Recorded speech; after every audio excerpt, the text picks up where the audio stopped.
Buenos días. Well, I'm going to go right into it. Tenemos el candidato a la alcaldía Boston, mayoral candidate Josh Kraft is in the house. Josh, how are you?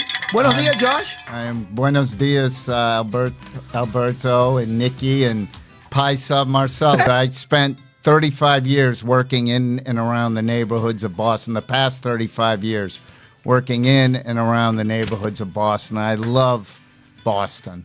And what I love the most about it are the great people I've gotten to meet in the past 35 years, from teachers to police officers to business owners and everybody in between. Why are you running to be the mayor of my city of Boston? ¿Por qué tú quieres ser alcalde de mi ciudad de Boston? All right, thanks, Alberto. So I'm running for mayor of Boston because I love the city of Boston. I truly love it. As I mentioned earlier, I've spent 35 years working in the neighborhoods in and around Boston, and what really I love the most about it is the people I've gotten to meet, all the different people from different backgrounds. And I love the city so much, and I feel like right now it's headed in the wrong direction. And I want to work, I want to listen to people, hear people, understand and hear their challenges, hear their hopes, hear their aspirations, and bring people together, even people that might disagree with me, to help us overcome the challenges the city's facing now and make it the best city in America. You know Chelsea pretty well, right? Yes. And Chelsea is a very Latino, diverse community. Great Dice que conoce Chelsea. So from 1 to 10, how well do you know my brothers and sisters from Chelsea? I'm going to give it a 9. 8.5, 9. You know it very well. What is the direction that's so wrong? Well, I feel like a lot of, throughout my travels in the city, speaking to people in different neighborhoods and communities, people don't feel listened to. They don't feel heard. They don't feel understood. So I think that's a big picture, an overarching issue that needs to be taken on head on. But also, you know, I know housing is unattainable and unaffordable for many. I know a lot of families have lost trust in the public schools. You know, for the first time in my life, the city is facing real fiscal vulnerability. And in addition, you know, transportation, getting around the city has never been tougher. And whether it's the bus lanes or bike lanes, that sort of goes back to the first thing I said. I was with a group of folks in the Back Bay last night, and they said they woke up and there were bike lanes on their street. And they weren't even opposed to bike lanes, but their point was these bike lanes were laid down. They had no input. They had no idea it was happening. What makes you good for the job? I'm correct for the job because the first thing I said, I love the city of Boston. I love the people in the city of Boston. And I believe in listening to people, hearing them, understanding their challenges, understanding their hopes, understanding and hearing where they need support. And that's one of the first things I'll do is really hearing the folks. I've also have a lot of experience managing large groups of people and large budgets. And one of the things I've always learned is that to solve a problem, any problem, you need to bring people together, even people that disagree with you. It's the only way to make big things happen and to get through challenges. And right now, that's not happening either. And then, so I listen to people, hear people, bring people together. And the last thing is I'm not going to talk about the work. We're going to do the work. We're going to show up where we need to show up. My administration will show up where people want us to show up, and we'll show up where people might disagree with us. Because in the end, our campaign is not going to be about political ideology and political theory. It's going to be about getting results for people. How you, as a person, that's not a black and brown person, right. How do you relate to that, and what's your position on diversity? Is diversity good? How are you going to either increase it or go more the way the federal government wants you to go? What's Josh Kraft's view on the issue of diversity in Boston? My personal view on the issue of diversity, whether it's Boston or any city, is that it's essential. Diversity is the story of America. We all come from different, various backgrounds. We all have come here to America. It's called the melting pot for a reason. And one of the things that's made America so strong, look, our country's not perfect, our city's not perfect, but what's made America unique in such a strong place and why everyone wants to come here is because our acceptance and understanding of diversity and finding pathways for anyone and everyone to thrive here.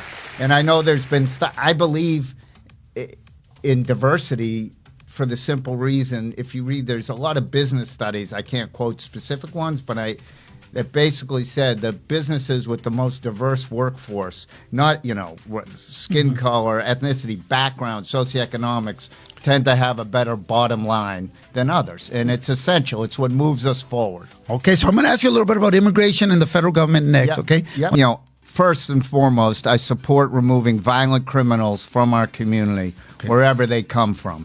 There's a protocol in place to do that called the Trust Act, which was promulgated in 2018 by the great Mayor Marty Walsh and City Councilor at the time, Josh Kraft. And the Trust Act directs BPD to cooperate with ICE with respect to the immediate removal of violent criminals from our community. However, I do strongly oppose President Trump's mass deportation plan, as well as Secretary Holman's inflammatory comments and rhetoric about a city he doesn't even know.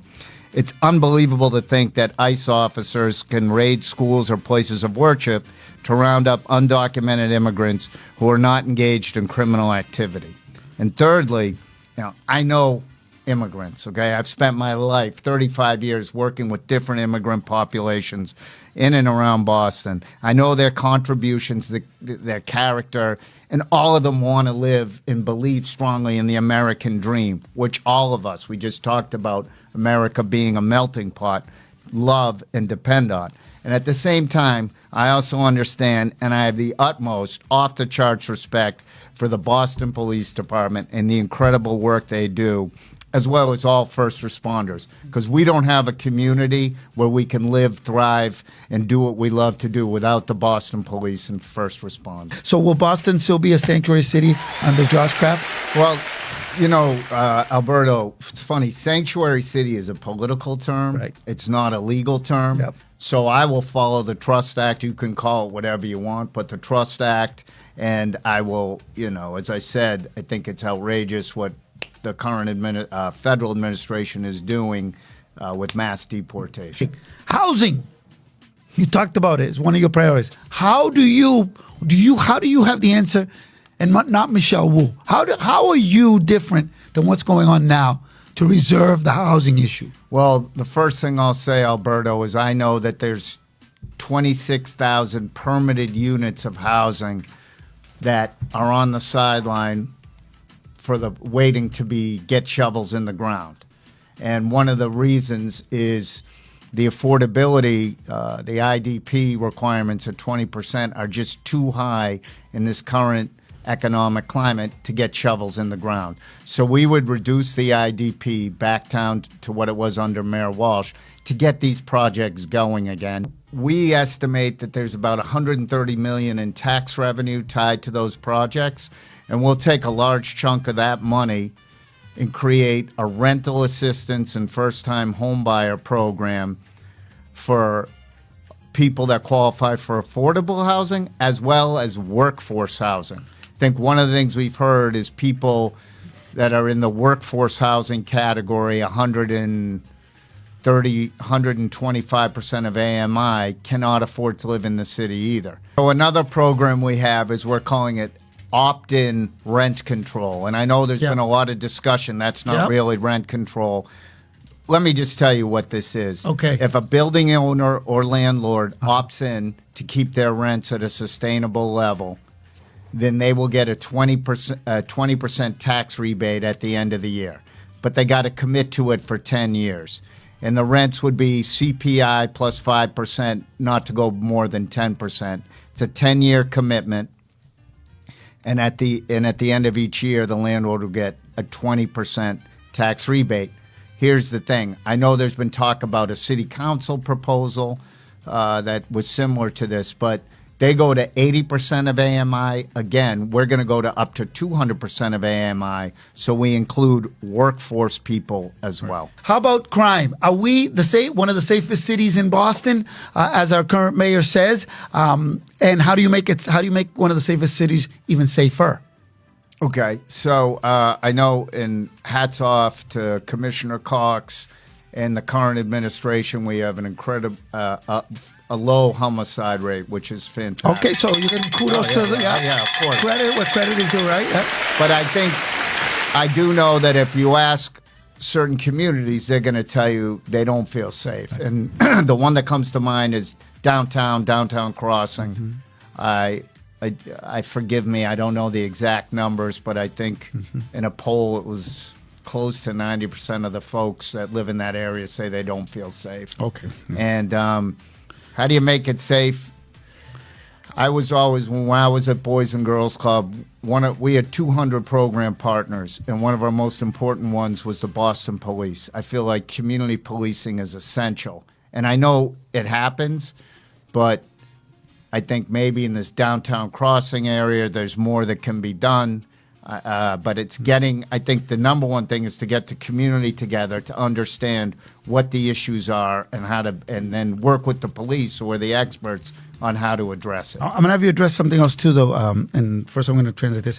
But certain communities, aside from from downtown, Roxbury, Dorchester, Yes. where a lot of our Latino community lives, they don't feel like it's safe. No. For the other parts, that crime rate has gone up Right. in certain areas. So it depends. Overall, yes, we have a great city.